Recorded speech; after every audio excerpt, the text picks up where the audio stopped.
ఆయన మన మధ్యలో ఎప్పుడు ఉంటాడో తెలుసా? ఆయన సన్నిధి మనకి ఎప్పుడు తోడుగా ఉంటుందో తెలుసా? నీవు దేవుని మందిరంలో వినయ మనసుతో, దీన మనసుతో ఆయన సన్నిధిలో నువ్వు ఉంటే నీలో ఉంటాడాయన, నీతో ఉంటాడాయన. ఆయన సన్నిధి మనతో ఉంటుంది. హల్లెలూయా. దేవునికి మహిమ కలుగును గాక. లేదు నాకు దేవుని సన్నిధి అంటే చులకనా, ఆడెవడు నాకు చెప్పడానికి? పాస్టర్ గాడు. నేను 10 రూపాయలు కానికేస్తే ఆడు తింటున్నాడు, పడుకుంటున్నాడు. నేను చెప్పింది ఆడినాలు కానీ వాడు చెప్పింది వింటాను. నువ్వు గర్వం పోయావనుకో, పో, తప్పేం కాదు.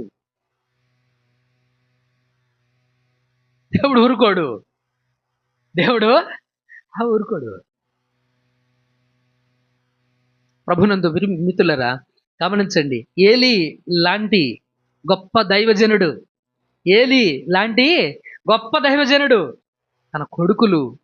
తన కొడుకులు తప్పు చేస్తుంటే దేవుని కంటే ఎక్కువగా తన కొడుకులు చేస్తున్న పనులు చూసి మురిసిపోయాడంట. దేవుని కంటే ఎక్కువగా తన బిడ్డల్ని గౌరవించాడంట.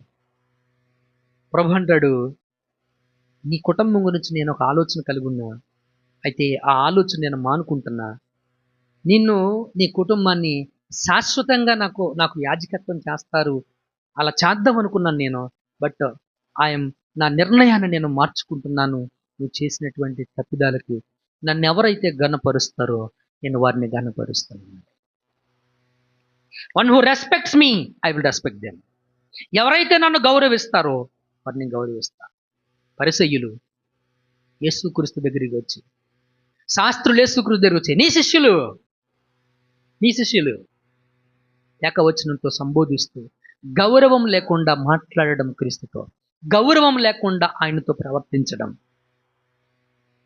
గౌరవించకుండా, ఆయన గణపరచకుండా ఆయన సన్నిధిలో ప్రవర్తించడం.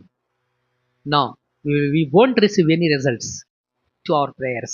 మన ప్రార్థనలకు దేవుని వద్ద నుంచి ఎటువంటి సమాధానాలు మనము పొందుకోము.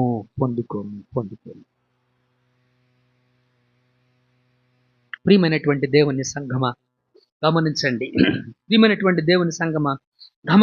మనం ఎలా ఉంటున్నాం దేవుని సన్నిధిలో?